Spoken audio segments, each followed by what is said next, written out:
Alright, in this video here we're going to be talking about some of the fundamental identities of the trigonometric functions. So if you haven't seen the other videos that I've done about the definitions of the trig functions and how to evaluate them, you might want to check those out first, because if you don't understand the definitions of the trig functions, then a lot of this stuff here is not going to make so much sense. Alright, but the first three we have up here are the three reciprocal relationships between the trig functions. Remember, we have the three basic trig functions, which are sine, cosine, and tangent. And then the three other ones, the cosecant, secant, and cotangent, are the reciprocals of those first three. Right? So the cosecant function is the reciprocal of the sine function. Right? It's 1 over sine.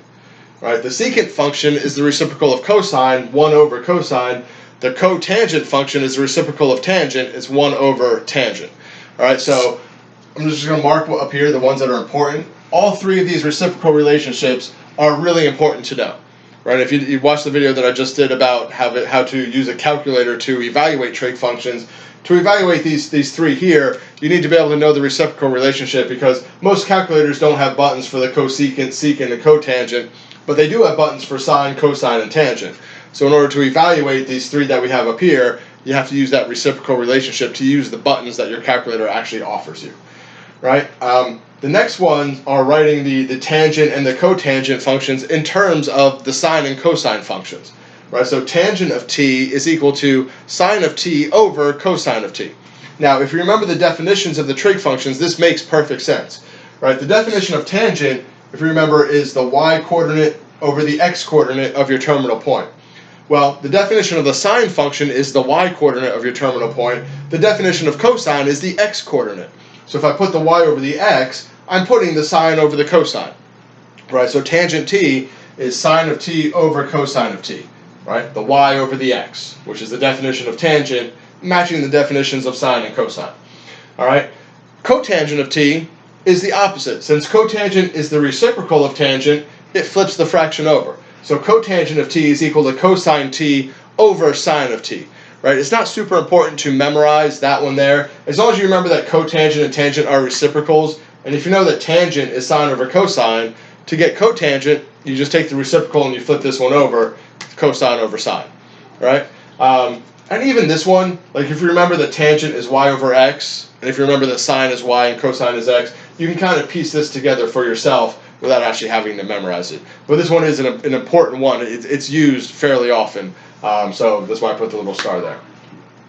And then the three we have down here are what we call the Pythagorean identities. Now for these, the first one is really important. This one comes up all the time, and I'll explain where that one comes from. These other two are actually derived from that first one. Right? So the first one says sine squared of t plus cosine squared of t equals 1. Alright, so where this comes from. If you recall, when I did a video about the unit circle and the definition of the unit circle, remember the equation for the unit circle is x squared plus y squared equals 1. Right? For any point on the unit circle, if I take the x and y coordinates of that point, and I do the x coordinate squared plus the y coordinate squared, it's always going to equal 1. Well, remember the definitions of the trig functions. Sine is the y coordinate, so that's a y squared. Cosine is the x coordinate, so that's an x squared. Y squared plus x squared, well, that's the same as x squared plus y squared. That's always going to equal 1. All right, so that's where that that basic identity comes from. Just the definition of the equation for the unit circle, x squared plus y squared equals 1, and then putting in y is the sine, x is the cosine. Put those in place, you got sine squared x plus cosine squared x equals 1. Alright, so that's the major Pythagorean identity. The other ones, tangent squared t plus 1 equals secant squared of t, and then 1 plus cotangent squared of t equals cosecant squared of t. So you notice between these three Pythagorean identities, you get all 6 of the trig functions in there somewhere. So these come up when you're working with problems that involve like maybe trying to solve trig equations or simplify trigonometric expressions or prove trigonometric identities.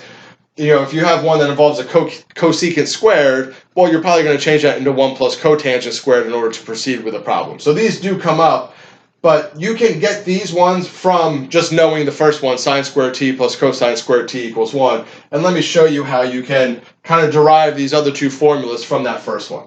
All right. Now to do that, we're going to use some of the stuff that was up here. So I'm going to have to erase it to give myself enough room. But remember the stuff that's up here because we're about to use it.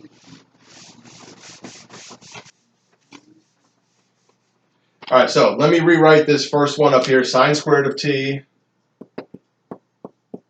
plus cosine squared of t equals 1. All right, now let's say I want to get this second identity here. Tangent squared plus 1 equals secant squared. Well, what's the definition of tangent? It's the y over the x, or like I just had up here, the sine over the cosine. So if I want to get a tangent squared, and I have this sine squared, I divide it by cosine squared of t. But if I do that, I have to divide everything in my equation by cosine squared of t. All right, so if I divide everything by cosine squared, sine squared over cosine squared, well, sine over cosine is tangent, so that's going to be tangent squared of t plus cosine squared t over cosine squared t. That's the same thing over itself, so that equals 1. So tangent squared t plus 1 equals 1 over cosine squared. Well, 1 over cosine, that's secant, right? Secant and cosine are reciprocals of each other. All right, so I get tangent squared t plus 1 equals secant squared of t, and there's that second identity right there. All right, so if I just take this first one, sine squared plus cosine squared equals 1, divide everything by cosine squared, that gives me that second identity. All right, as long as you know the ones that were up above, that I said were important to know, then you can piece this together pretty quickly and easily on your own. All right, to get that third one up there, we do something similar, but a little bit different. Right, for this one, we're going to divide everything by sine squared of t.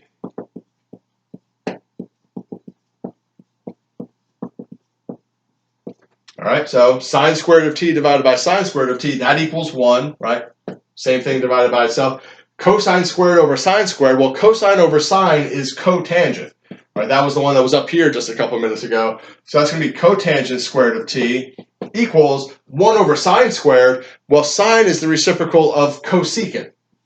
So 1 over sine squared is going to be cosecant squared of t. And I've got my third identity down here, 1 plus cotangent squared of t equals cosecant squared of t. Right, so when you're dealing with trigonometry, there are a lot of formulas that you need to memorize, that you just need to know, like all the definitions of the trig function. Sine is the y, cosine is the x, tangent is the y over x, and etc. You need to memorize all those. You need to know like the points on the unit circle, the tricand, the pi over 6, the pi over 4, the pi over 3, the pi over 2, and the terminal points, like the root 3 over 2, comma 1/2, and all that stuff. You need to memorize all those things. The reciprocal relationships that were up here before, that sine and cosecant are reciprocals of each other. You need to memorize all that stuff. So, anytime I have a chance to show you something that you don't need to memorize, I'm going to point that out to you. Because, especially when you're first learning trigonometry, it's like so much information is dumped on you, and it's different from other math that you've done before. So you're trying to find your way through it and figure it out.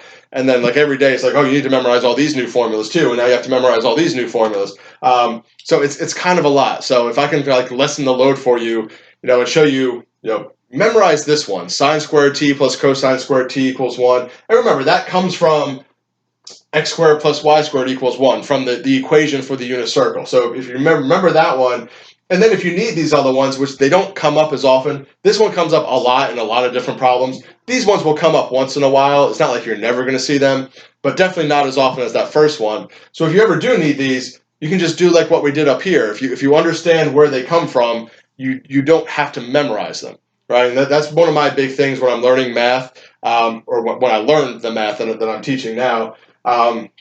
Memorize as little as possible. Understand how things fit together and how they're related to each other. And if you understand how they're related to each other, it's less of just memorizing formulas and memorizing facts. It's understanding, oh, I know this one I memorized, but then if I need this one, I just divide everything by sine squared. Oh, there's that other formula that I'm going to need every once in a while. I know how to get it when I need it, and it doesn't take long to do that. It's not like it's going to take you 10 minutes to figure out what this formula is.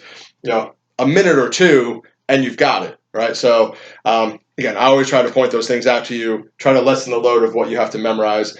Getting that understanding is more important than just memorizing, right? So, with a lot of this trig stuff, it's just practicing, doing a bunch of example problems. Like I've said on some of the other videos, you start to see the same numbers and the same values over and over and over again. So the more you do, the more easy it becomes. So just make sure you keep on working on it. All right, make sure you check out all the other videos that I'm doing with trigonometry. Hopefully they'll help you out.